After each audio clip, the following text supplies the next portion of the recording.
Yo, Dish and Swishin' Podcast, episode 5, February 6th, the day before the Super Bowl, before Super Bowl 50.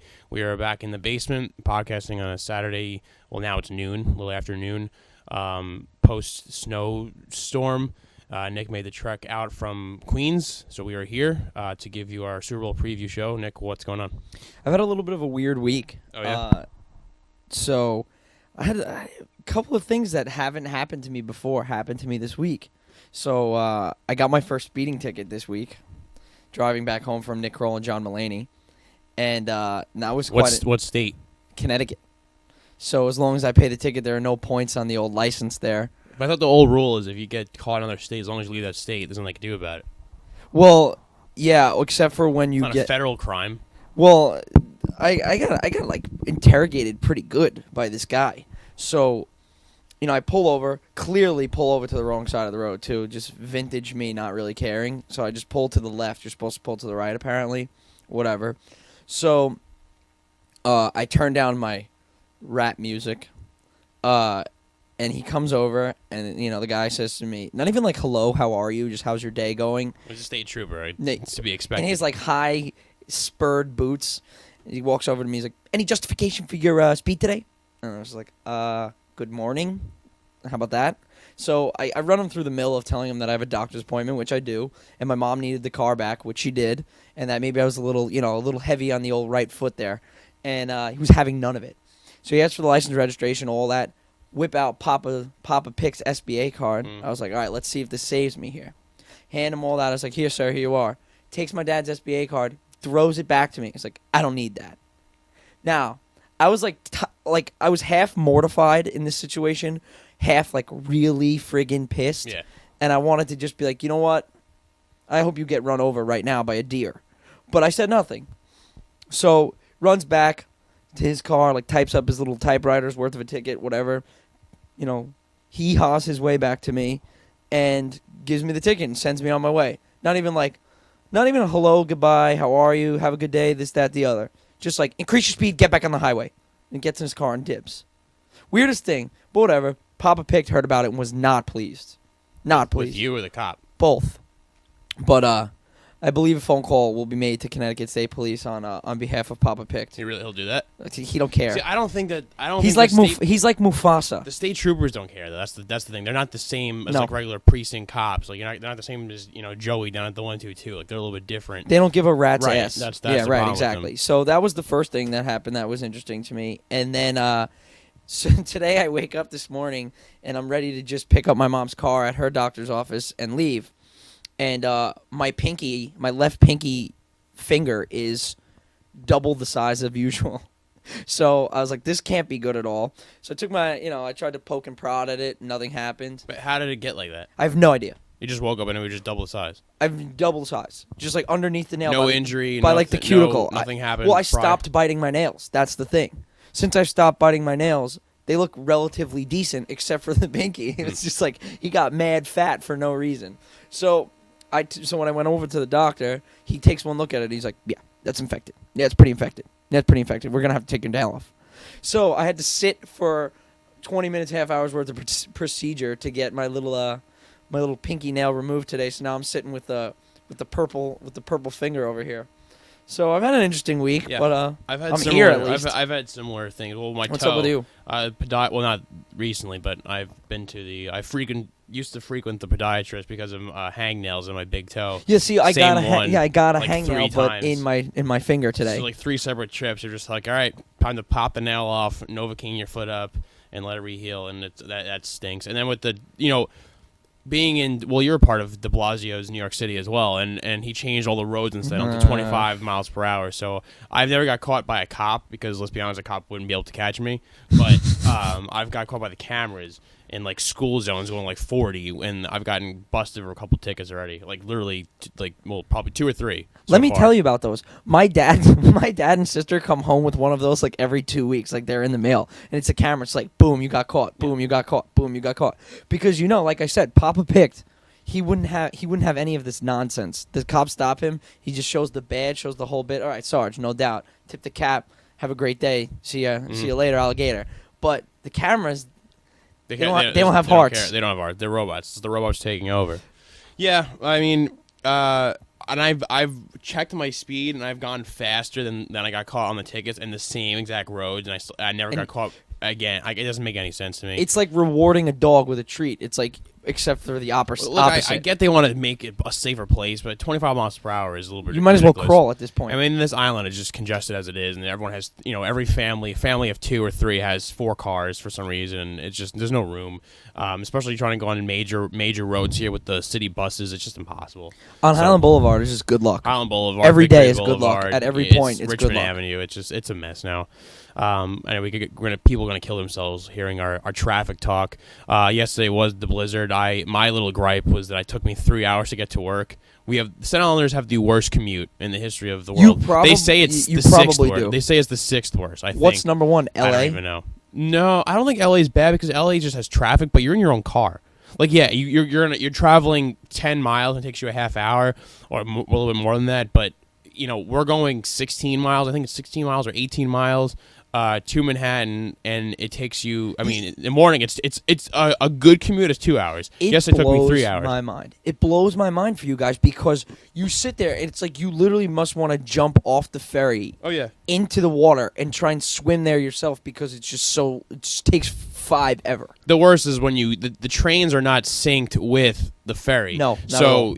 If the ferry people do not care if the train's running a couple minutes late, they won't hold it for you. And the same goes for the 1 train or the R train in Manhattan. So you're always missing the train by the ferry by a minute. There's nothing worse than getting there at like a minute after like the top of the hour, or a minute after like the 30-minute mark, and the ferry's gone because it runs every half hour except during rush hour, and you're waiting a full half hour for the next ferry. Or when you get out just a little bit later, past all the express, the express trains, or the ferry that runs every 15 or 20 minutes. I mean, it's brutal.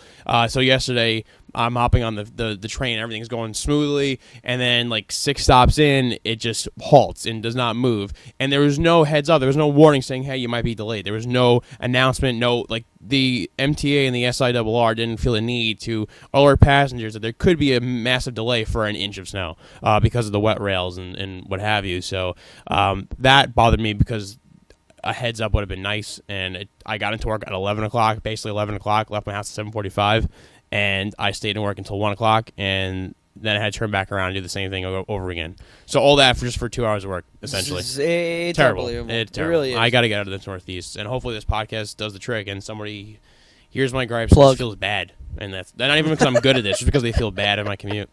Anyway. You know what? This guy needs a change. He needs a change, yeah. He needs a change. We'll give him his own radio show because his commute's pretty tough. So yeah. I think there's a big game tomorrow. There might be. There might be a big game tomorrow. If you're in my basement now, where we are, you can see the balloons with the Denver Broncos I love and the how Carolina your dad Panthers. bought balloons. I think it's the funniest thing of all time. Yeah. So I mean, I'm very happy the game's tomorrow. I don't know if you've watched or read. I'm sure. I mean, obviously you have seen stuff, but the media day, the 2-week media day thing. I was thinking about this last night. Like, should there be a 2-week gap from the championship games to the Super Bowl? Because this media day is just—it's gone too far. It's just too much. It's gone so bananas where even Snoop has showed up at media day. The questions are so stupid. And I get you want to have some X and O's and some funny questions, but the players don't care and they don't want to do that. And just the radio row is so packed, and you have all these athletes sponsoring whatever product they're trying to push. It's just too much. I was thinking last night to have a week gap from the regular season to the playoffs. That's your week break. If you're a postseason team, you get a week break, a week off from the end of week 17 to the first round of the playoffs.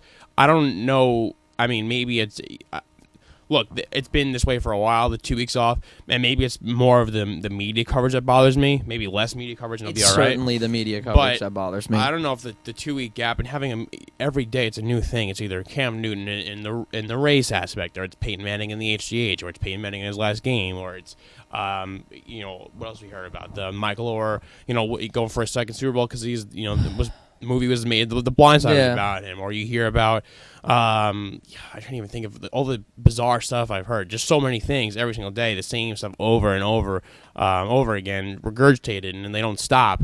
And I just want the actual game. Yeah, I just want the game. I want the game. No, well, I mean, I guess it just builds up hype. I mean, really. Well, that's what it is. Just and there's no entity better than the NFL doing that, building up hype and marketing its own brand and selling stuff. I mean, last week, the Pro Bowl was their one big failure in a long list The Pro of a Bowl lot was of such a successes. joke. Oh my well, goodness. 2 years ago it had better ratings than the World Series, a game of the World Series in 2013. It did, but I don't get how you fix that. I don't get how you. There's I don't no know how way you to go fix about it. that. I mean, you just kind of have to. You just kind of have to live with what it is. See, I for mean, me, maybe you though- put a little money on the line, maybe a little more money on the line. See, maybe- I'm glad you brought that up because I thought about that too. And they do give you a bonus for being in it, and they give you an extra bonus for winning. winning, yeah, sure. But I think the problem is it's not. It's like it's 50 or 60 for entering, and I think it's like 100 if you win. Well, the problem is giving millionaires, multimillionaires that kind of money. It doesn't. It's peanuts. It's It's you don't care peanuts, enough. right? But here's the thing, though. Also, you got to think about this. Let's just say me and you are in our first ever Pro Bowl, right? We're whoever we are, and we have 25 years old. Let's say we're 25 years old. We make our first Pro Bowl. We're ready to make a big contract, Right. maybe coming up, and take our career to the next level. You really think that in the fourth quarter of that game you're going to lay out for a bowl? You're going to No, lay out to make a no. hit? You're going to absolutely not. You can miss me with that, man, because I want my bigger payday. You know what? You could take the $100,000, and if I get my big payday, I'll pee on $100,000. Well, You you know were what I on the mean? right track with me. I was I kind of had you for a bit, and then I don't think it's so much about the trying and diving for a ball. To me, it's about if I'm a younger player and I had a decent season and I was on a 5-11 team or a 6-10 team or a team that stunk, and I'm going to have a whole off season. So if I'm being offered free money and even more free money if I win, and a paid trip out to Hawaii and to hang with some of the best NFL players out in, at Aloha Stadium and enjoy a week in Hawaii and, one of the best places on earth. Yeah. And getting paid, like I said, money that I would have I'm with normally you, had I'm if I with you. said no. Why not just go? Well, that's the thing. You should definitely go, but am I going to go and bust my ass? Absolutely not. No. I'm not gonna go and because bust my ass. it's the one sport that you I mean, not the one sport. It's one of the three sports you can't. And, baseball, you could an All-Star game makes sense. You could play. There's no real lack of defense. You're not going to throw pitches out there who are going to only, throw 70 miles an hour. In the NFL, you're not going to blitz. You're not going to hit low. You're not going to cut block. You're not going to, do all those things you would All normally little see. You're not things going you need to do to win. In Right. hockey, you're not going to, you're not going to check. You're not going to back check. You're not going to, put your body in front of a puck and stop a slap shot. In basketball, you're not going to get back on defense. You're not going to, take charges. All stuff that is physical, you're not going to do. So baseball is really the only one you could. An All-Star game makes sense. The other three, they don't. What is the next option? Do you just do an award show and hand out the awards then? Maybe. I mean, then the NFL loses out on the whole marketing aspect of the Pro Bowl, and they lose out on the TV contract and the merchandise they're going to sell. So that's not going to happen. The joke is that the only good way to fix it is to get rid of it. But that's not going to happen. It's true that the only way to fix it is to get rid of it, but Yeah, it you won't can't happen. get rid of it. No, You can't. it's not going It's anywhere. impossible to get rid of it. And you know what though? For a little bit of the time, it's nice for I guess the guys to get away, That's what I and thought. right, and go and show their face and kick their shoes off and no shoes, no shirt, no Yeah. problem kind of What thing. beats playing in Hawaii with your friends? You get paid $100,000 if you win. Exactly. But that being said, there's still no incentive to play hard. But And This there is why- shouldn't be. this I is wouldn't why- want no. a player to play hard. If I was a coach, would you want if Hell if no. Odell Beckham's out there? If you're McAdoo, do you want Odell Beckham diving for balls? No. no, and this is just gets back to it. Do you want something to happen like a Paul George, where you're getting back on defense, you go to make a play, and boom, there goes And that's, your leg, and that's there goes actually your real competition too. You know what I'm saying? Yeah. So that's even and more of a reason for coaches to be against this sort of thing. But whatever, it's over. The players did their thing. Nobody got hurt. Whoever won. I really could give a Team crap Irvin. bless. Team Irvin won. That's great. Yeah. Congratulations to them. But I'm really ready for the Super Bowl. I'm ready for this game. Yeah, Big I time. think we talked too much about the Pro Bowl, so I don't even know where should we begin with this. Where should we start with it that you haven't heard already, or people who are listening to this have not heard people talk about on ESPN or what have you 100 times over? I don't know where we could. I don't even know where we attack could this. start, but I guess the best place to start is with the storylines and the quarterbacks, and this has just been regurgitated and spit out and swallowed and rinsed and recycled and repeated. But I really enjoy this matchup between Peyton Manning, the sheriff, like the old guard, versus the new school taking the league by storm. Cam Newton, and I think that it couldn't be any more of an opposite matchup between two guys that play the quarterback position extremely, extremely, extremely well in different styles. And it's just really cool. I think it's really cool for me as a fan of the sport. On that same note, do you think I've heard this narrative that the best matchup would have been the Patriots versus the Panthers, not even just in terms of the actual football, but in terms of just like the popularity. Because I totally disagree with that. I think I think in the AFC there was no way you cut it. You're going to have a storyline there. Yes, you'll have the Belichick and Brady going for, to stand alone, but on the flip side, you're having Peyton Manning in it, who has been the face of the NFL for a while. And let's face it, Brady fans and Patriot fans, people in the NFL like Peyton Manning more than Tom Brady because he is not associated with cheating multiple times. People love Peyton Manning. Like you and your New England bubble may not. But the whole nation hates the Patriots. Let's just call a fact a fact. That's the great thing too, is that the people in the AFC title game. I didn't even look at the ratings. It doesn't matter to me. I could care less. But people must have been watching that solely. You know how many people must have been watching solely for the fact that Patriot they fans wanted and New everyone, England to lose, and people against the Patriots. That's solely New England to lose. They didn't even root for the Broncos, but you root for the Broncos that day. And my motto has always been in football: I root for the Steelers and anyone who plays New England. Right. So I mean. You gotta love the storyline, especially because he's about to ride out. So you don't agree? You don't agree that the Patriots would have made it a better game? Maybe just for the simple fact that Brady is still playing at the top of his game, where Manning is not clearly. So you think that Brady and Belichick being the standalone winners, the best winners ever in the NFL, I'm is not a better storyline. Well, that's what I want to know. Okay. Not in the football, not in the X's and O's. No, because surprisingly, I think the Broncos have a better shot than the Patriots in terms of X's and O's. But we'll get to that in a second. But in terms of storyline and in coverage and media, I don't think that. I think you could have flipped the coin. I think the NFC, if you had the Cardinals, is a severely less interesting story. Definitely the Cardinals. I think the AFC you couldn't do any wrong because you had, like I said, the one side was the whole Brady and Belichick being the standalone best winners in NFL history, and then the other side you have Peyton Manning going out on top with Super Bowl 50, winning his second, being a winning Super Bowl quarterback, which then with multiple teams, and you're going to put him on the same level as his brother. You're gonna say that it wasn't just a one-off Super Bowl. He's now a multi-winner, which means he's gone there and done it multiple times. Puts him in a higher, I guess a better list of quarterbacks in terms of because he having not a lot of quarterbacks, but a lot of quarterbacks in the NFL have won. There's just but having the second or the third.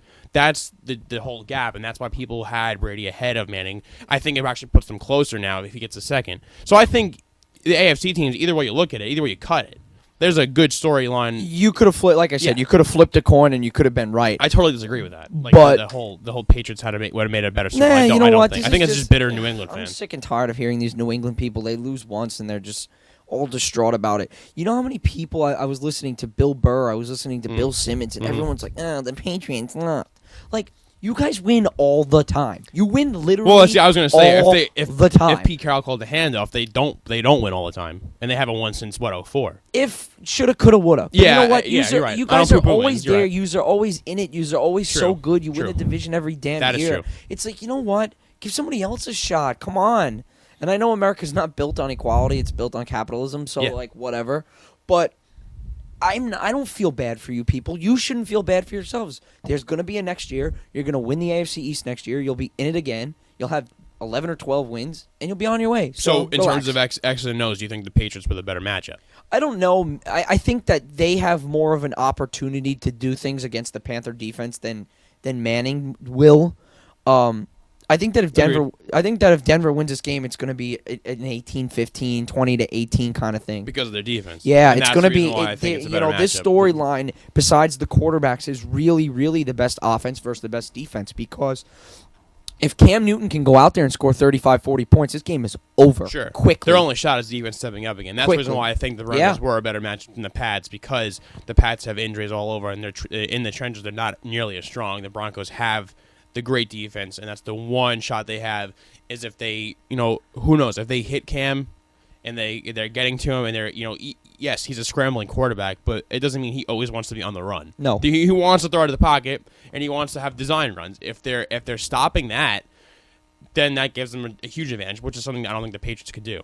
What quarterback wants to take the ball and be like, yeah, let me just get smoked by a 300-pound lineman. You blitz, you rush Cam, and he's gonna run, and if you drop back in coverage, he'll pick you apart. That's true. But the thing is, you don't. If they get pressure on him, he's not welcoming the pressure. He doesn't want the extra pressure. No quarterback does. People just seem to forget that. He's immune to the pressure. It's not. It's just, yes, he's a physical freak and he can make plays. He can But make how plays many that Tom times Brady you- can't. Right. But he's a dual threat, but he does not want that. He's not going to welcome that. So that's the one advantage they have over the Pats. Yes, you could say the Pats maybe have the offensive advantage, but again, with their injuries, I don't think that matters because Cam will go score for score with you. And the one defense, they say defense wins championships. Well, this is a prime example. If the defense steps up, they can win a championship. They can steal a championship because I think the line now is at 6.5. I think it still should be way higher. Vegas is underrating the Panthers severely, and this could be. Now I wanted to do my homework and go through all the Super Bowls and the scores and see how the. But I looked at it quick, and a lot of Super Bowls are either a very, very close game, like within a one-score game, or just massive blowouts. And this game is going to be one of those where there's no middle ground. There will be no 10 to 14 point loss. Right. It's going to be a massive blowout, or I could just see it being like a Broncos like squeak a win out. It's going to be one of those. There's no in between in my mind. I cannot see that anything else happening. This is exactly how the AFC title game I thought was going to go. It was going to either be the Patriots. It's a bloodbath in New England, in Denver, or the Broncos squeak one out, and they did. And I think it'll be the exact same way. I think it'll be 41-10 or 20-18. A repeat of Super Bowl 48, yeah. Or right, it's gonna exactly. Be, yeah. So we'll see what really happens, but I still don't know who I'm rooting for. I go back and forth every day. I could say I'm rooting for Peyton to go out on top with the winning the Super Bowl and giving him number 2, putting him back in the all-time great conversations. Not having Brady alone by himself or Brady with Bradshaw and Montana. You're going to put Brady with Peyton being Peyton has all the regular season awards. He has, most passing yards, most passing touchdowns. His name is all over the record book. And then when you're adding a second Super Bowl for him, he loses that whole moniker of, he gets to the playoffs and he loses. He's a loser, which is absurd because the guy he's a dominant NFL player. He's a dominant NFL quarterback, one of the best all time, and he won a ring. So, and he's gotten there multiple times too, which I know, you could say doesn't count, but he still got there. And if he wins a second, it changes the whole narrative, I think. And having him in this position to possibly win, I think, is a better story because, and not to take away from Cam, but Cam's not going to go anywhere soon. So if he loses this one, I could say, I definitely played that scenario over in my head. Like, what if Cam loses, and does it really matter that much? No. But I think it's a bigger deal if Peyton loses this game. Way bigger of a deal. Obviously. That's four Super Bowls, you only get one. Yeah. It's definitely a bigger deal than if Newton gets to one and loses one. Thing, you still have more. You still have more time. The one thing with Peyton losing it though is no one expects him to win it. Right. That's true. the reason why it's not. True. If this is Peyton in his prime and he loses again, then you could say, "Wow, he's a loser." And I still don't think you can use the word loser. You can't put the word Peyton Manning and loser in the same sentence. Definitely not. It's unfair. Definitely not. Because what are you saying about a guy like John Elway lost the first 3 he was at and he finally won 1. Then you have Dan Marino who hasn't won any. So is he a loser? No, Dan Marino had some of the best seasons of a quarterback in the history of the NFL. So it's unfair for that you got to use that word and have that rhetoric of Peyton Manning is the loser. Peyton Manning can't get it done in the big games because he has, and he's gotten there multiple times. So now he has his last shot, and I'm going to say this is his last season. I think, his comments to Bill Belichick and what Eli said, it's his last season. It's definitely fair to say that. So when if he loses this game, like everyone in the world expects him to lose this game, I don't think you could say, well, this solidifies it. Peyton Manning is the loser. No, I think this is Cam Newton's game to win. It's 100% Cam Newton's game to win. It's Peyton Manning's game to be the guy to upset, to upset the world and shock the world and steal this game, essentially steal it from the Panthers. Because if they win this game, like I said on the last podcast, I believe they could be one of the best NFL teams of all time. I think the 15-1 Panthers in the regular season win this game. They're a damn good They're one club. of the best teams of all time. If they blow this team out by 20, 30 points, they are one of the best NFL teams in the history of the NFL, and they're up there with the 85 Bears. Their defense is going to be up there with the Seahawks and the Ravens of 2000. They're and going the Bucks. And Cam Newton's going to be up there with one of the greatest MVP seasons ever, and the way he did it, in the air and on the ground, and how they dominated teams. Every facet of every game in the playoffs, it's unbelievable. And, I mean, I think the storyline of the Broncos somehow pulling it off, I hope it doesn't detract from what the Panthers did, because if you think about how good they were, and if the Broncos could pull this off, you go, wow, that was a miracle. They somehow did it. Peyton somehow found a way to do it. That defense with, DeMarcus Ware and Von Miller and Aqib Talib, they found a way, and they did it. And that'll be a huge upset. So I'm very, very excited for this game. I'm really excited. I agree with you. I really do agree with you on everything pretty much. And it's hard not to because there's just so much to love about this game. As much as I don't like both teams, not that I don't like, I don't care. But I just love everything. I love the storyline. And I kind of want Cam. The flip side, too, is okay. I'm fine with the flip side. I'm fine with, that's what I was saying. This is why I'm having such a hard time in my own head. Because he wins, I just played facing out, the NFL. I played out every scenario that you played out just now. Right. And then I played out the flip side. Like, look, if Newton takes this team, if Newton takes this team by storm and he just literally dabs all over the Broncos. MVP, Super Bowl MVP. Super Bowl MVP. Super Bowl champion. It was an 18-1 19-1 season. How does it go? 18-1? 18-1 season. 18-1 season. And I think they put some all-time in the all-time ranks.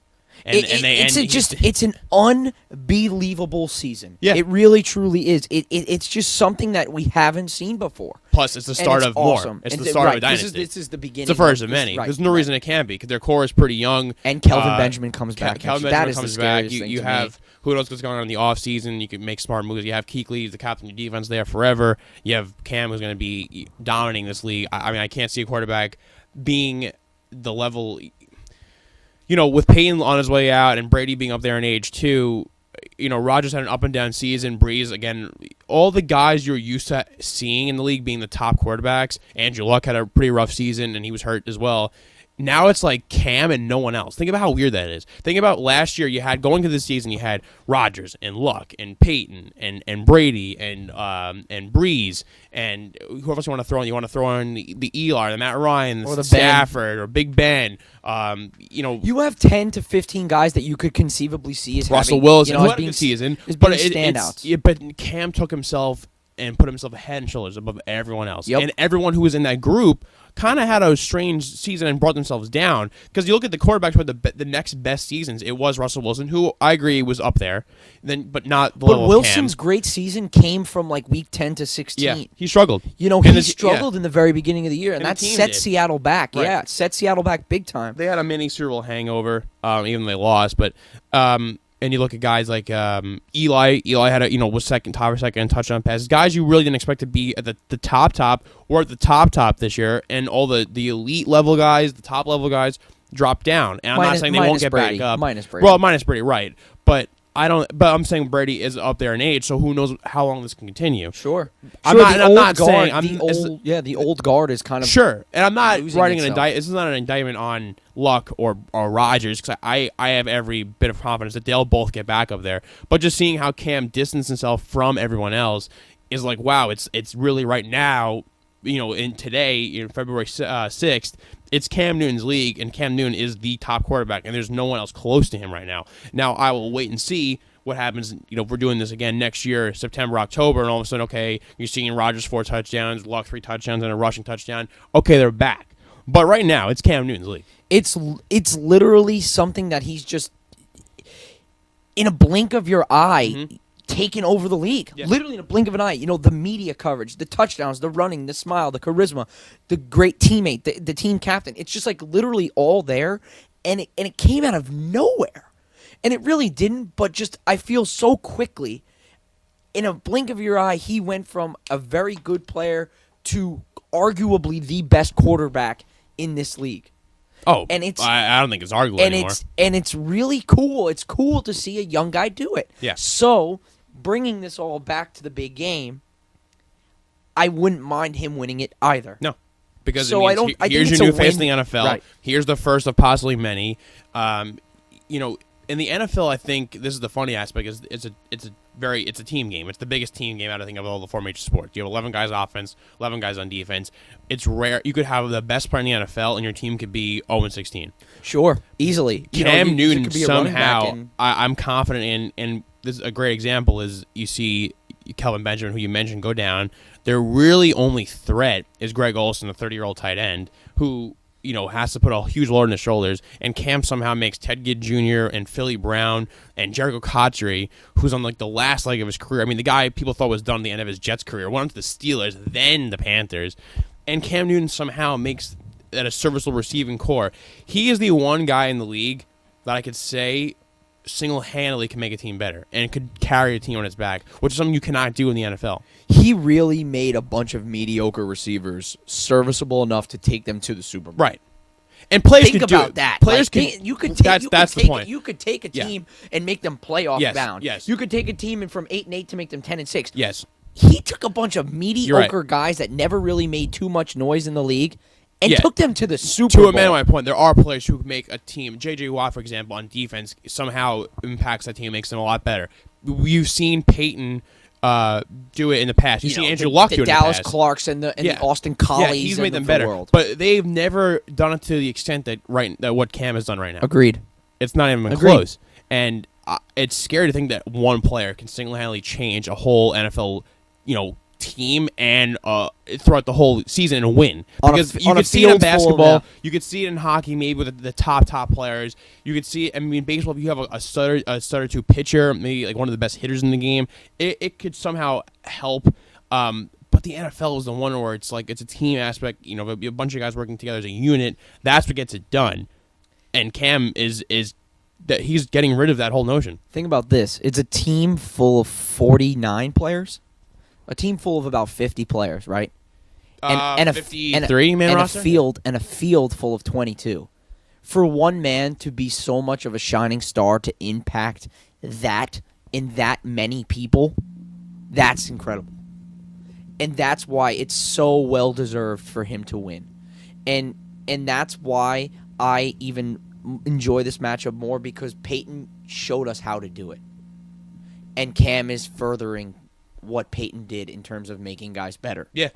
And it's just so cool, the progression from the old guard to the new school. Sure. And I really am I'm so excited for this matchup. I'm going to be glued to the couch tomorrow. Yeah, it's glued. It's great because I would hate if the Patriots are in it because I'm clearly rooting against the Patriots, and I don't want to have that whole feeling of the Super Bowl like, oh, this team better win, better win. I want to be relaxed. It sucks because think about if this. the Patriots were in it, I would be so pissed if they won again. Yeah. Oh, Pissed. it would be terrible. It ruined my whole And Sunday. I don't think they would. I don't think they would win. I still think the Panthers would crush them. The Panthers were head and shoulders above most teams. I think the NFC as a whole was better than a lot of the AFC teams.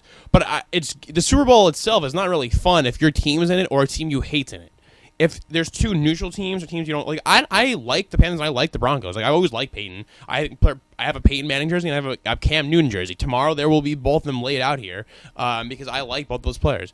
And it's a fun Super Bowl feeling when you have players you like in it or teams you like in it, where either way, like whatever the outcome is, you're not, oh my god, the Patriots won, or oh my god, my team lost. When the Giants were in it, that's not fun. That was not fun for me whatsoever. It's hell. When the Steelers were in it, it was not fun for you. So the feeling sucks because you're not enjoying the game whatsoever. 2 years ago was the Seahawks Broncos, and I like both those teams. A lot of people don't like the Seahawks. I happen to like the Seahawks. And that was fun. Two teams, whoever wins, wins. It doesn't bother me. Last year, I was the biggest Seahawks fan of all time because I wanted the Patriots to lose. And I thought the Seahawks were going to win. That feeling, you begin to root for the team against your enemy, like for so hard, and you're feeling it, and your heart's pounding. And then you go see Malcolm Butler pick off a throw that should have been a handoff, and it feels to me just as bad as like what the Giants would have lost. So tomorrow, I think the team that comes out and wins, I'm going to say, like, wow, that's awesome. Peyton won number 50, Super Bowl 50, and won number 2 for his career, and he can go out on top. Or I'm going to say, wow, Cam Newton had a fantastic season. The Panthers had one of the best seasons in recent memory, possibly since the Patriots went undefeated in the regular season years back. And now he's the face, and now they're going to go on a reign of dominance for, X amount of years. So I'm going to be happy either way. Whatever happens, when the game ends tomorrow around 10 o'clock. I have 2 points to make. And Sure. the first one is that back in 2008 when the Steelers won the Super Bowl, we came out with a Super Bowl title, but I came out with a sore throat, a palpitating heart. Yeah. And I felt like I needed like Xanax because I was freaking out. I was like, I wouldn't blink for 2 days. So, and God forbid, when James Harrison ran that touchdown in the interception, all 100 yards, I was screaming Antonio Holmes catch. At the top of my lungs because I had Super Bowl pool money on the line. So, it's just like I'd much rather have a nice mellow out, have a beer, sit on the couch, relax. A lot of beers. And, more beer. Yeah. So, but the second point I want to make is that a small sliver of my American being hates the Super Bowl. A small sliver of my being. And this is because it brings out people like my mother or my girlfriend. That's yeah. Small. There's okay. a lot of aspects of the Super Bowl that are not good. It brings them out. It's like they're creatures that came out of the swamps. The people who ask too many questions, mostly girlfriends. The people who are, I'm in it for the commercials. Or those people I hate. Yeah. But questions like, like Cam Newton's black? Like, I've heard that. When a girl asked me, like, Cam Newton's black? Yes, obviously, clearly black. Just Google it. So this is they're like swamp creatures that come out of the depths of Earth to ask me stupid questions about the Super Bowl, or to ask me stupid questions about, like, I thought Peyton Manning paid for the Colts. Like, no, he doesn't. He plays in the Broncos. He had a major neck surgery. It was very highly televised, and now he's on the Broncos. So, like, those kind of people get me angry. So let me tell you a quick story. 2 stories. The reason why I couldn't hang out with you last night and go out and hang out in the city or in Staten Island, stay over today, is because my mother needs the car like in an hour or so, because she needs to get her hair done to look good for the Super Bowl party.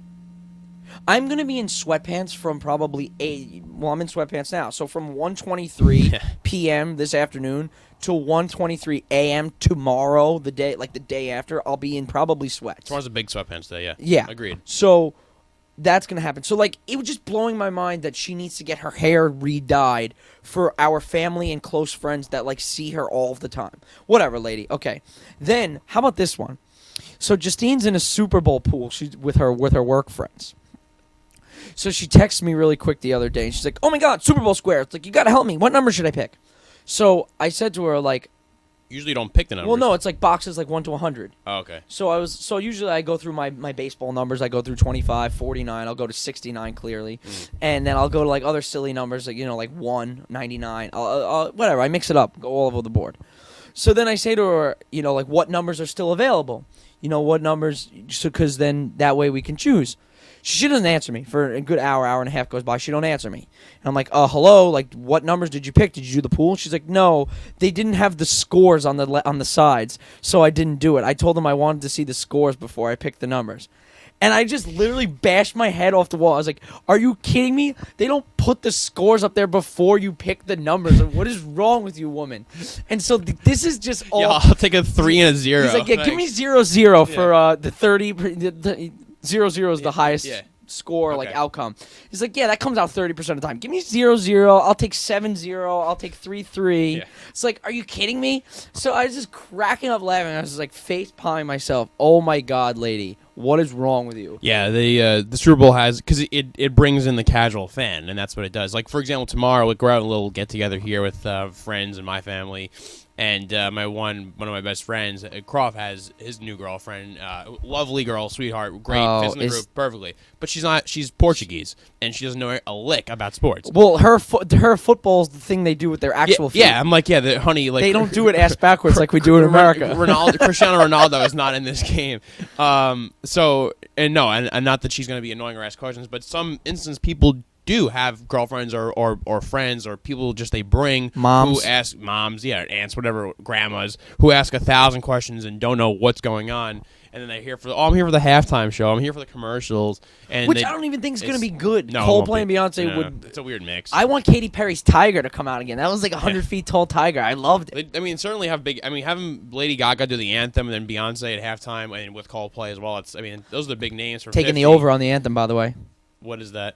I know the average is a minute 57. I'm going over. Over for definitely Lady over. Gaga over. Gaga used to do plays at my high school. She used to be. She went to Sacred Heart. She went to Sacred Heart. Okay. And she used to do the Regis plays. So my dad knows her as well. Like, he knows Curtis. He knows her as Stephanie, the first name basis. She's a Broadway girl. So I'm taking the over. What was I gonna say about Lady Gaga? Oh no, with the prop bets, I'm feeling blue Gatorade this year.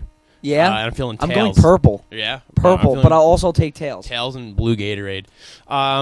Yeah, I mean the Super Bowl, they definitely overdo the whole theatrics portion of it, and it's a whole big event. The party itself is just as fun as I guess is the game. But I'm here for the X and O's. I'm here for watching the plays because I genuinely care if Peyton gets gets number 50, or if Cam Newton gets one. Yeah. Gets one. So I want to see. I want to see that. I'm not going to be concerned with the side conversations and all the chips and dip and this and that. But it's a game that I've looked forward to for a while because, well, I guess for 2 weeks because I could relax in it. And there's no team I have to root against or root for.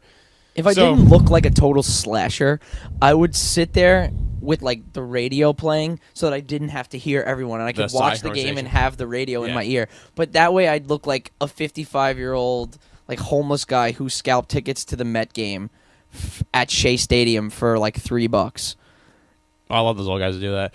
And it's just scary to think that the worst part is Monday, having to work. And I have to work. I have to get up at 5 o'clock in the morning on Monday. Sounds rat. So just total rat. It should be a national holiday. Radio never sleeps, so I have to work a very long day Monday. But the worst part of the Super Bowl is that when it's over, it's over. And there's no football. There is no football. And then we're in February, which is literally the worst sports month ever because there's no football, there's no baseball. You're in the dog days of hockey and NBA, and college basketball is literally unwatchable. At least until March. So we're at a point where there's nothing to do, nothing to watch. Basically, the NFL tabloids are like the most exciting part. I mean, pitchers and catchers are coming, but you have the NFL. We got about 10 days for pitchers and catchers. Yeah, and you have the NFL, the storylines, the tabloids and leading into the draft and stuff like that. So you have that, but I mean, it's something like the actual action. One tabloid, if you want to get into that. If we're done, we haven't even done Super Bowl scores yet. So I'm jumping the gun a bit. Before you even moved forward, that was our plea to somebody to do something either dumb or noteworthy in the month of February, so we could rant about it. That's our plea. Please, somebody in professional sports, do something worthwhile for us to talk about. But yeah, go ahead. You want to give your score first? Yeah. So like I said, I'm rooting for either. I like both teams. I think if I had to put a gun to my head, I'm saying I want to see Peyton win, just win Super Bowl 50, win number 2, and ride off in the sunset. And then I think it changes the whole dynamic, the whole narrative of the best quarterbacks ever. I don't think Cam is going to be, this is not going to be his only time at the Super Bowl. I think this team is very, very good. I think he's very good, and he could single-handedly bring them back. But do I expect Peyton Manning to win? I don't. Like I said earlier, I was alluding to it. I think Vegas severely underrates them. I think that the line, and this may sound crazy, but I think the line should have been close to 2 touchdowns. I think like 13.5. I think if you really – because – water break there. It's a good point. Listen up. No, I think when you're – relying so heavily on the defense, you're putting so much pressure on Von Miller, and you're putting pressure on Derek Wolfe and DeMarcus Ware and Keith, all those guys, Brandon Marshall and Trevathan and Harris. You name it, whoever, the whole defense. They know that. They're like, oh, damn, like Peyton Manning cannot convert a first down. We saw Peyton not be able to convert a first down versus the Patriots to ice that game multiple times. Like, multiple times he missed guys. He overthrows guys. You're putting a guy like Josh Norman on one of your receivers, and you could say, I don't think Norman is really as great as everyone makes him out to be, or he makes himself out to be. You will have Demaryius Thomas open. I'm gonna say they're put him on Sanders because Sanders is Peyton's guy. Him and Demaryius Thomas haven't had the greatest chemistry as of late, and he's been pretty poor. I just think when you have a pressure, I'm saying the defense knows this is happening. The defense can feel this pressure. They see their storylines. They know what their quarterback can do. When you're putting them in a game versus a guy who we're literally just talking about saying how he could single-handedly bring a team to the Super Bowl and do amazing things on the NFL field, they're going, oh my, like this is up to us. And I don't know if they can handle that, or for the full 60 minutes. And they may be able to stop him here and there. They may be able to make a certain plays, but he's not Tom Brady. He will escape. He's a bigger quarterback. He's a stronger quarterback. He is doing stuff that we've never seen a quarterback do, who's 6'6", 260 pounds, and he runs like the wind, and he can throw off his back foot harder than anyone could stepping into it. It's a real big task. Give me your score. So that's my whole spiel on how I feel about the game, and it's very hard for me to pick Peyton Manning despite me wanting to see him win. I don't think Peyton Manning will have a good game whatsoever. I don't think he'll be making the throws he needs to. He'll be making throws. It'll be like 2nd and 7, 2nd and 8, and he'll just like sail the ball out of bounds. Like I don't think Peyton Manning could really hit a 15-yard out on a line, like a throw with some zip on. I don't think he could do it. Absolutely not. I don't think he could do it, and that's a huge problem for an NFL quarterback. As crazy as it sounds, and it won't happen because they won't do that to Peyton Manning. They won't, kind of slander his name. They won't, putting Brock Osweiler in, I think, makes a lot more sense. But to embarrass him on a international stage is just not going to happen. It's not feasible. My score, I mean, I'm going to say the Panthers are going to probably score around 34, 37 points. 37. I could see the Broncos maybe a touchdown and 3 field goals, like 37-16, something like that. I think it's going to be a real painful game. I want to not agree with you. I really do. I want to not agree with you. But I don't agree with myself. I want to see Peyton squeaks it out. Peyton wins 24-23. I don't want to agree with you, but I'm going to say 37-13 Panthers. I think this is going to be a really ugly game. If I want to give you my gut reaction to all of this, the way that Carolina has come out in first halves and just totally lit the torch and just went out there and barraged their opponents early, I think if they do the same to this Broncos defense, now granted this is the number 1 defense, but if they can go out there and score 14 to 17 quick ones, the game is already over, in my opinion. The game's already over. Peyton Manning doesn't have the firepower in his arm anymore. You said it, and I agree with you. There is no more 15-yard out. There is no more 40-yarder, fly route, 40-yard fly route. You know what I mean? No way. There's nothing there anymore besides the quick throws, the quick screen routes, and how many of them can you run against a defense that honestly is very, very good, just a step down from the Broncos. That's why I think Norm will be on Sanders.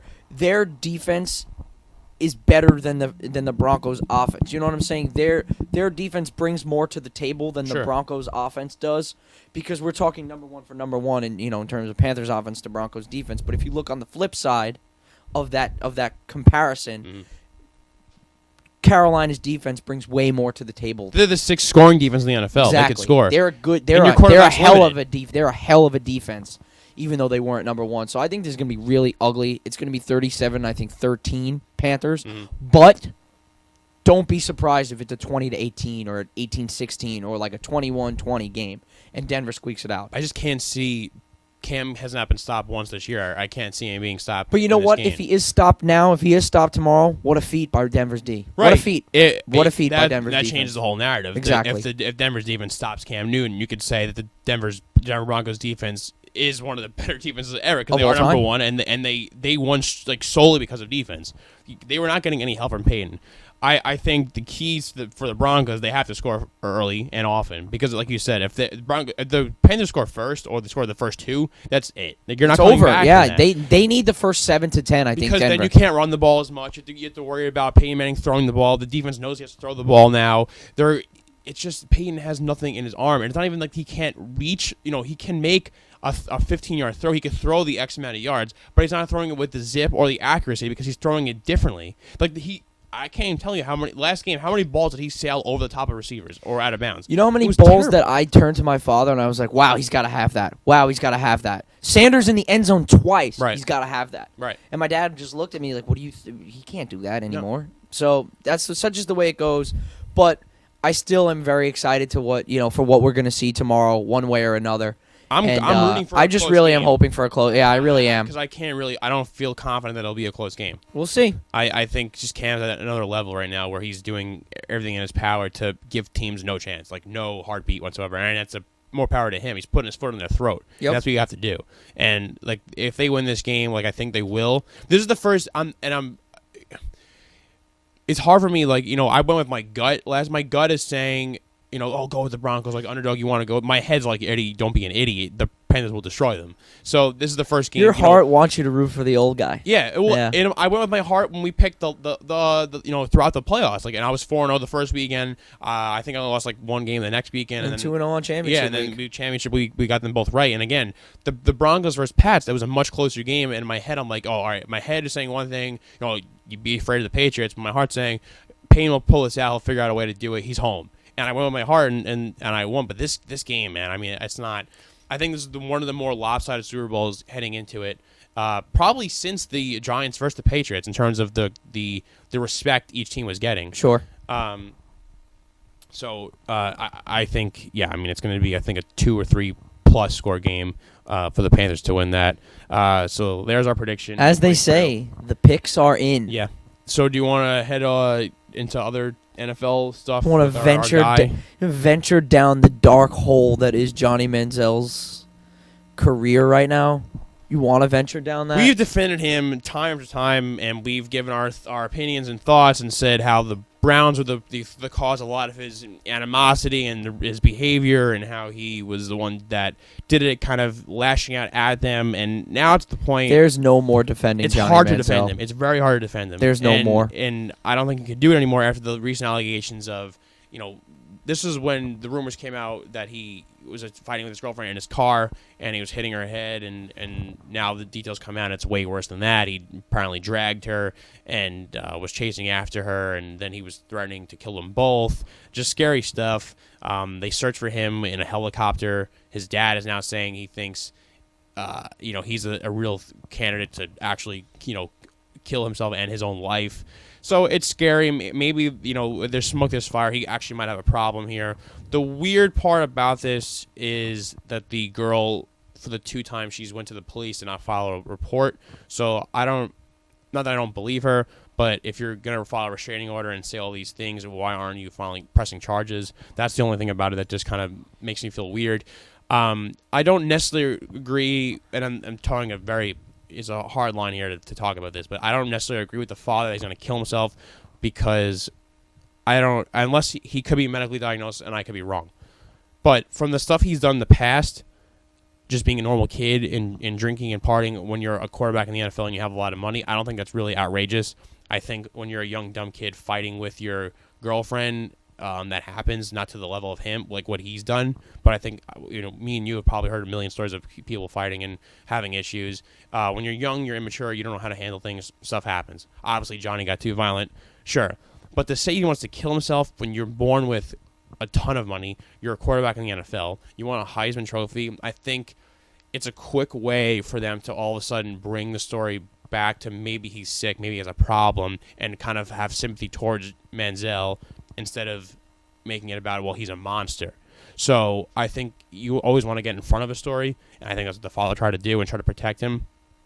That being said, a couple years back, ESPN did a story on the Manziel. They kind of followed his life, and they talked to his family. I believe it was like Wright Thompson, maybe, from ESPN wrote the story. And I read it in the time years ago, and his dad predicted this, saying he is afraid that one day he'll wake up to a phone call saying something bad has happened with Johnny, and he, I guess, felt it then. So maybe I could be wrong. I might be wrong, but I think a lot of what he did was just being immature, being dumb, wanting to drink, wanting to party, not taking life seriously because you have a ton of money. You're a quarterback in the NFL. You were one of the best college players ever. So that's where I think it's from, and I think it's a continuation of that. But again, I'm saying stuff without real knowledge of it. We don't know what's going to happen with him. We don't know where his mental state is at. But I have a hard time thinking that he actually is a suicidal person and wants to, kill himself, wants to harm others, because when you think about also, there was no sign of this happening throughout his A&M career, and the NFL scouts do a really good job of evaluating players and seeing that kind of stuff. So I just think, again, it's an example of the father trying to get ahead of the story and bring the sympathy towards him, because I don't know. And why wouldn't the girlfriend press charges? Again, plays a part. It's a very weird situation, and I think right now he's probably lost his chance to play quarterback in the NFL at least this year. Maybe not probably ever, but at least this year, because it seems like the Dallas Cowboys are the one team that could have saved him, no longer want anything to do with him. Johnny Manziel is such an interesting lightning rod ever since he stepped foot on the field at A&M. He is very flashy, but he got the job done at A&M. He won a Heisman. He was supposed to be a first-round pick, and, the Browns take him, and that's probably the worst situation he could have gotten in, being picked 100%. by Cleveland. With having such a garbage front office, with poorly run organization, and with a guy who is volatile like that, is probably horrible. The worst, like I said, the worst situation he could have gotten himself in. Now, I have a hard time believing that this is life-threatening, but I also have a hard time believing that this is not career-threatening. So I think that you're 100% right that, this year it's not going to happen. You think you're going to play NFL you think you're going to play quarterback in the NFL this year? You got something wrong. Have to go to you definitely have something wrong with you. Or something just to play Canadian League just to get reps. But right now, he needs more help than he needs reps. He needs help. He needs somebody in his life. How many guys have reached out? Michael Irvin, Ryan Leaf. Ryan Leaf said that this is like I'm looking in the mirror. Yeah. And if you're Johnny, this is 1,000,000% on you to just take someone's lifeline, take Dad's lifeline, Michael Irvin's lifeline, Ryan Leaf's lifeline, somebody out there. There have been multiple people reaching out, and it's entirely on you now to take the step and to fix yourself. Because we've seen and we've spoken, not just on this podcast, but in countless other times through text and this and that, Johnny Manziel threw for 400 yards against the Steelers. Now, this is not something that is that big of a feat because the Steelers' defense was horrific this year against the pass. But the guy can throw the football. With terrible talent around him. Arguably the worst offense in the league. He improved. He improved on himself this season. He played better. And if it weren't for his stupidity or his neglect or whatever you want to call it, he would have probably started more games, got more reps, and gotten even better. To a point where if he did have slip-ups here and there and this and that, a team would have still wanted to take a chance on him because they saw the improvement on the field. And people have said that, he didn't look that good, he didn't this and that. I saw a decent amount of improvement, enough for me to take a shot at him as a backup to a Tony Romo. Sure. There's no way you can and tell me... And there is only one team. There is now one team that can fix him, maybe. And that's Dallas. And even still, it's getting to the point where Dallas doesn't even want to take the risk. So for a team that's taken on risk before and been quite successful with them, when they don't want to take that risk on you, there's something wrong, and it is now entirely on you. They did this year with Greg Hardy. It is entirely on you. I think Greg Hardy is pushing, because now they want to part ways with Greg Hardy. I think they learned their lesson from the negative feedback. Well, his play is just not good enough. And that's what it comes down to. His play is not good enough to justify that media circus. I think Hardy was pretty good. That's the reason why he got a job. But I think him bringing the whole negative, vibes with him here in Dallas, I think they just said it's time to move stop on. These players. Sure. And I agree with you that Dallas is the one place that could save him because Jerry Jones actually is very good at dealing with those high-profile players who have the negative issues. They have Des Bryant. They seem to be fine with him. The one thing I think that his career path was different where he was drafted, say, by Dallas, for example. They're a good example. And you learned under Romo, who was mid-30s, getting up there in age, he's injured. A great guy, a smart guy to learn the offense from. And then you have an offense where you have Witten and Terrence Williams and Des Bryant, and you have you have weapons. And at the time they had DeMarco Murray, right? You have these running backs. There's no way you could tell me that if he learned the offense from a guy like Romo and had those offensive weapons, there's no way he could have not been successful at some level in the NFL. When you're throwing him into the fire in the Cleveland Browns, but there's no one really to learn from, and you're making him, throw to guys who we don't even know their names, and he has a mess at the running back position, it's not conducive for him to be good in the NFL. And then you have him go and do these off-the-field incidents. And I'm not saying he wouldn't have done that if he was at some more stable franchise with a stable quarterback and a better offense and a better coaching situation and just better people around him. But it was like a perfect storm of having a bad team and a guy with a bad attitude, and this is where you're at. I think if he was at a better team, it actually could have affected him way differently. Sure, I think that he could be probably leaps and bounds in his development. Yeah. Because, like I said, I've always believed in Johnny, and I've always believed in his ability to throw the ball. He's pretty exciting, and when you get him out in the open field or a little bit of protection, he can make a throw. He can make a play, make a run, a scramble here. The guy was pretty good. He's pretty good when you just break it down. Right. So it's a shame. It really is a shame, too, for a guy to be so prolific to just end up where he is now. But And who knows? everybody. You got to say this though, that everybody can be saved. Sure. Everyone can be saved. And so, maybe this is the end of the road and we've gone too far and that's it. He's beyond saving. But if you're Johnny and if you're his family and people that you care about him, he is absolutely worth going to the ends of going to the end of as much as you can to save or to try and get in a good situation, because I think that if he gets his mind right and he gets his game right, he can be pretty successful in the league. Yeah. I mean, one unnamed GM said that he'll probably have to go play ball somewhere else, and at the same time, another GM said that a team in the NFL will give him a shot. So everyone's split on this. I mean, if one guy says this, we'll say 15 say that, 15 say we'll give him a shot. Sure, So and it's just a matter of one team doing yeah, it. exactly. Right. And I think there are teams like the LA Rams maybe wanting someone to sell tickets. You have the Raiders; they might move somewhere. The Chargers, again, they're moving. Rivers is mid-30s as well. I still think Dallas could say what they want. They're still being involved. There are teams that could use him. I mean, the Jets. I don't know.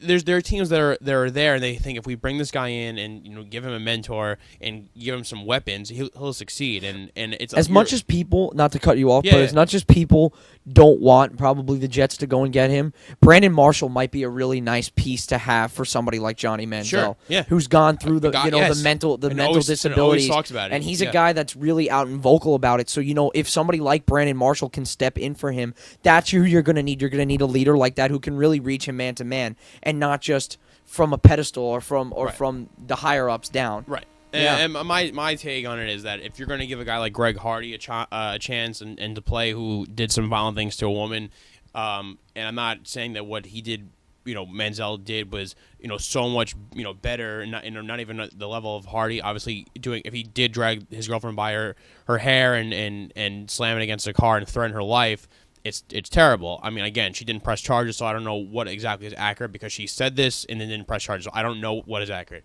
But if we say those things did happen, it's definitely bad. But Greg Hardy did something just as bad, if not worse, and he got a real shot. So I think that Manziel, there's a shot. I think you have to cut ties with Cleveland and find another franchise and start fresh, and bury him on the bench, let him learn. Give him, if his time will come when he has the weapons. Don't give him access to the media, and don't let the media hound him. It's just hard to do that. But and I want to see if that could possibly change his career route, because I do think he has talent. And if his dad said that way back when, that he had these mental issues and he predicted something, well, why didn't you get him help then? If you saw it back then, why didn't you get him help then? And if that's a real thing, that's the reason why I'm not exactly sold that he's a guy who has suicidal thoughts, because they thought it was such an issue years ago when he was still in college. It should have been taken care of them, and then if that's the case, and it's on the family for doing that. A guy also wanted to bring up too. I don't know if you have any more points on this. Go ahead. You can finish. I don't want to. I don't really have much more to say. I think that it's just a kind of another one of these wait and sees. Another as guy. Most things are. I know we didn't really mention this in the pre-show meeting, but to go into this, reminded me of the Jets and Brandon Marshall was the Colin Kaepernick situation. Yeah, well, you can get into this. Go ahead. You go ahead and bring this up. Another quarterback guy on the market, and I thought Chip Kelly going there makes a ton of sense. I'm like, okay, Chip Kelly's going there. I texted you that Chip Kelly going to San Francisco, I quote, that just saved Kaepernick's career. Right, that's what everyone thought. You have a guy who wants to run the option. You have Kaepernick, who's a very athletic guy, who's been to a Super Bowl, who's been to multiple NFC Championship games. He can throw the crap out of the ball. You want to put him, Manziel, and RG3 together, and the group of the damaged good quarterbacks, and who'd you take? I think the majority of people will take Kaepernick, because just based on his track record and what he's done, he's a winning, very high winning percentage. And the story was, according to the Daily News, that he wants to go to the Jets. The Jets are his team. He doesn't want anything to do with the 49ers.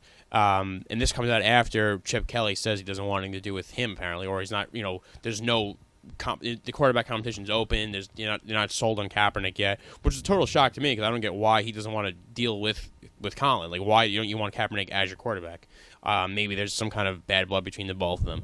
So the Jets now hear this news, and they ask Brandon Marshall, and he says, no, Fitz isn't my guy. And I agree. I think Fitzpatrick should be the guy at least next year. They had some chemistry. They have Derek and Marshall, who were probably the best tandem in the NFL last year. A game away from the playoffs. They should have, if they beat the Bills or didn't blow games versus the Raiders and other teams they should have beat, they would have been in the playoffs this year. and I think Fitzpatrick deserves another chance, another job. Another year with the Jets, even though he's like in his middle 30s or what have you. Geno Smith, I don't think should be in the conversation at all. So Kaepernick to me is not the worst idea if they could somehow bring him in, have the Niners pay some of his contract, and have him there because he's a guy. I believe he's like 28 years old. Entering his prime, the Jets would have a quarterback for the future. And I say this with the one reason why I say bring Kaepernick in, who's this age. The Jets are not going to be in a position to be drafting a quarterback high, because they'll be a decent enough team either at the playoffs or borderline playoffs. They're going to have to make another sort of move like they did with Sanchez, where you're going to have to give up picks and move up, and it's just not really worth your time. And you don't want to develop a rookie quarterback when your team was a game out of the playoffs. When you're going to be a playoff team, you don't want to have a rookie quarterback holding you back. The whole reason they got Fitzpatrick was because they don't want a Mark Sanchez 2.0 situation happening. The one guy who has been to the big games and can fit in perfectly is Colin Kaepernick, because he's done it before multiple times with a great 49ers team. So it's similar, and you know what? The teams are similar. The Jet team was similar to that 49er team. The 49ers obviously had their linebacking strength. But the Jets have a hell of a defense too. Yes. They have a hell of a front four, and if Kaepernick can go in there and make a couple of plays, a couple of more maybe athletic plays than Fitz can make, why not? Why not? Look, yes, the guy is damaged goods, and yes, the guy is got a big mouth, and yes, the guy kind of like ran it off a little bit, but Fitzpatrick is their guy, sure, but I think that you got to think about it in the sense of like these athletic guys only come around every so often. And for a guy who's been to the big game and made plays and made throws, and he's athletic, you could count on your hand. They can make more plays than the average stand in the pocket, eat a cheeseburger, and then throw the ball quarterback. Well, not even just what he could do. It's just you don't see that many quarterbacks. Yeah, you can count on your hand how many quarterbacks who have accomplished something in the NFL become available or become free agents. I can remember maybe Cutler. I can remember Peyton Manning before he when he left the Colts to go to the Broncos. I could remember Drew Brees when he almost went to the Dolphins and went to the Saints after the Chargers. There's not many guys who are available, to be either traded for or to sign. And I don't know if this is Kaepernick again trying to get in front of the story, to say, before the 49ers cut him. That could be the case and make it seem like he wants his way out and they have to somehow give up something for it because the league wants to be perceived and what reality actually is. Why the 49ers hate him so much, I don't know. The weird thing is, though, after seeing what they did with Jim Harbaugh and how bad they were last year with Tom Sula, I don't necessarily side with the 49ers in this. I might actually side with Kaepernick. You know what? They're another organization. Jed York and Trent Baalke don't know how to run anything. For as prestigious as that organization really is, well, they screwed a lot up. They screwed up a lot. They should not have let Harbaugh walk. There's no way you could let a guy like what? You go to the Super Bowl, you go to an NFC title game, and then you have enough of a disagreement with the guy. He took the NFL by storm. He took the NFL by storm. Was the best coach in the league. How stupid can you really be? Because you got a good thing going and you blow it. And that just goes to show sometimes the real stupidity in these front offices. Yeah, and this is not to get into a front office just tangent, but some teams really need to take note for some other teams. They really do, because at a certain extent, doesn't winning trump all? Of course, at a certain extent, doesn't winning trump all? He built a great roster. He was coaching the crap out of that team. He was one of the best. He took the NFL by storm, like I said. Was one of the best coaches in the NFL, and he was dominating year after year, and they would have been a threat for years to come. And they're a nice team to be successful. They're not a team that you like. They're not like a Jacksonville Jaguars of the world. He made Alex Smith who he was. 49ers. He made Alex Smith who he was. He made Colin Kaepernick who he was. I mean, he had a great team. Then all of a sudden he leaves, and all their players want to retire and leave. They had like 3 guys retire the year after he left. Kaepernick hates the team, doesn't want to stay. Chip Kelly hates him enough to ship him out. So he's making up rumors about wanting to go somewhere else. Or maybe he's not. Maybe it's a real rumor. Back to the whole situation with the Jets. I think that Ryan Fitzpatrick deserves another shot one more year with the Jets. The problem is he's limited in what he could do, and he's getting up there in age. Back to my point of not finding available quarterbacks, you have to have a guy, him knocking on your doorstep and saying, I'm 28 years old, I'm a dual-threat quarterback, I want to play for you. You have to jump on that opportunity because they're not around. Now, what happens in 2 years from now when Fitzpatrick is whatever he is in age, I think by then he'll be 36. 35? 36. Been 2 years by now, yeah. when he's up there in age, when you see him declining, and then you're like, okay, well, we have a pretty good roster. And then We're you'll still have talented. every Jet fan in the world calling for his head, calling for, and it'll make him. And there's no option. There's no next there are option. no There's options. no other guy to step in and fill the role of quarterback. You don't want to have a Sanchez 2.0 where you have a young guy with a great team around him. You remember how absurd that team was built when you have a Thomas Jones and you have all those receivers. You had Daniel Tomlinson there. You had Coles and you had who were their top receivers? Now I'm blanking out. You had Dustin Keller and you had all these guys who were great for the team. The defense was loaded. You had Revis, and you had David Harris, and you had Chris and Jenkins. Cromartie when Revis and Cromartie were really right. getting it. You had this team that was loaded, and then you had Santonio Holmes, and the team went to AFC Championship games, and they didn't win. And then who was the blame put on? It was put on because the quarterback was Mark Sanchez. Now you have Fitzpatrick, who's a smart guy who everyone loves. Brandon Marshall loves him. Eric Decker had a great season with him. People, he cares about the team so much. Great for the locker room. People just love the guy. Whereas Kaepernick may not be loved, and people are afraid of that, bring a sour attitude into the locker room. But push comes to shove, like you said, winning cures all. And you bring a guy who's in his prime or entering his prime and has been to the big game before, and it's going to solve your quarterback issues for the next decade. I think you have to do it. I think you have to do it some way. Look, I think the last bit of take on this is Kaepernick has been to the big game. Yes, there have been guys that have won the big game and been not so great quarterbacks. The one that comes to my mind is always Dilfer. Dilfer was not a great quarterback, but he won a Super Bowl. So, how many times has Fitzpatrick been to the big game? How many times has Fitzpatrick been there and done that and won that? Colin Kaepernick knows success. He knows success with the 49ers. He's been there. He's been to the title games. He's been to the Super Bowl. Yes, lost, but you have to win to get there. No? And how many times has Fitzpatrick been there? 0. So I think at the end of the day, if there's a guy you want to take a look at, you want to open up this quarterback battle and really push each other to be a little bit better, you want to push Fitzpatrick to play harder and do better, why not? Take a flyer. Take a flyer. This is a very strange year where you have 3 guys on the market who all have, I guess, some kind of flaws, either physically or mentally. Sure. But they all have an upside. And I think right now Kaepernick has the highest upside. His upside is best track definitely very high. Yeah. Well, he can go very far up.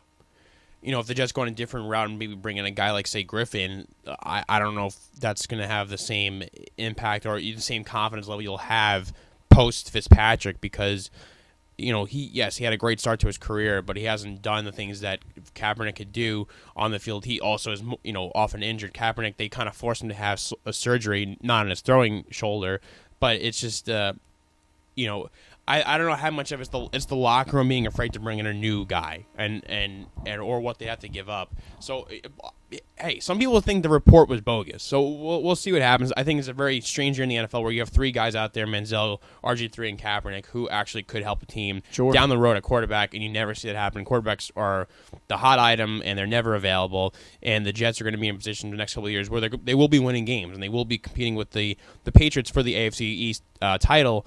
So I don't know how great of a prospect you'll get picking late in the first round and it could happen, but your top quarterbacks usually go in the first, 5, 7 picks, 5, 10, top 10 picks. Look, if you need a quarterback, you trade up for one. If you don't have that low pick, you trade up for one. That's the battle you get, and you're going to start mortgaging your future for a guy to build up when you have a roster that's in win now mode, and that's you rarely got a quick fix, and right now Kaepernick's a quick fix, and you could add 10 years to this career because he's only 28. And that's something I would definitely look into. I think Kaepernick does deserve this year, and beyond that, I'm not sure what, depending on what the 2017 Jets look like, what they do next year. So it'll be interesting to see that, and I guess we'll keep following that. That's like the one good part of the NFL offseason. There at least will be a couple stories. I like the headlines, though. I like the headlines. I like to see, because you always get something that you never really expect. Yeah. The Shady McCoy trades and all that. So you always get something you don't really expect, and we'll see how it goes. But definitely big game tomorrow to revert all, to bring ourselves back we'll a little bit back on track. So your final score is 30. What is 37? 37-13. So I'm 37-16. So we're arguably we're usually on the same page anyway. All right. So the radio show that never disagrees. And somehow people still want to listen. So the good news is, again, we're always on iTunes. So you could follow there or subscribe to us and download. This will be on there very shortly. And we now updated our website, dishingandswishing.com, so you can go on there, all the YouTube videos. Much to the hard work of you. I figured it out finally. SoundCloud is always will be on there as well. Boy. So our YouTube page now updated. Our website's now updated with all our stuff. Phone our is now SoundCloud, ringing. And the phone is ringing again. That's great. SoundCloud will be updated, which is you just type in Dishing and Swishing in SoundCloud and Google it or wherever, and it'll pop up. Twitter, follow the podcast account at DNS_podcast. You can follow Nick at N_picht, Picht, all lowercase, and you can follow myself at Edward L. Murphy. And anything else I'm forgetting? I think it's pretty much all the housekeeping stuff. Yeah, no, next week we'll do obviously post-Super Bowl wrap-up. We'll get into some interesting NBA topics for the deadline. You know, there's the whole rumors of Kevin Durant now going to the Warriors. There's the rumors of Blake Griffin being I love traded. that, baby. Maybe people are saying it's time to move Melo, so we'll get into those hypothetical situations. That'll be a really fun conversation to get back into that. We're moving a little closer to the NHL trading deadline as well, so we'll see where the Rangers are at there. BU will be playing in the Bean Pot tomorrow, the championship. Hey now. We'll do some recap of that as well. So there's a lot of other sports we're going to be taking over now. The podcast will shift towards from the NFL heavy to more of NHL and NBA coming up. So that'll be fun. And don't forget, we have pitchers and catchers 10 days. Yeah, there you go. So, That too, MLB as well. Weather's getting a little warmer, so maybe the snow will melt up. We'll get melt. some baseball going on because I like that. Yeah. Anything else you're looking forward to, brother? I am looking forward to hosting a fun Super Bowl party tomorrow and having a close game. And, I guess Eric, who is the one Panthers fan I know, is coming here and probably has a lot of action on that game. So to be a good friend, I will say I hope he comes out on top despite us wanting the Broncos to win. So I guess my one last wish or one moment I want to see is just a very good game tomorrow and everyone be happy. That's the one thing I want. I want a BU win on Monday. I want a BU Bean Pot win. I drank out of that Bean Pot last year. Nice. Drank some adult beverages out of that Bean Pot last year. So not going to be doing it again because I'm not there, but I'll be rooting back here in New York. So go BU, beat BC. Can't say it better myself. Anyway, we'll see you guys next week. Thanks Later. for listening.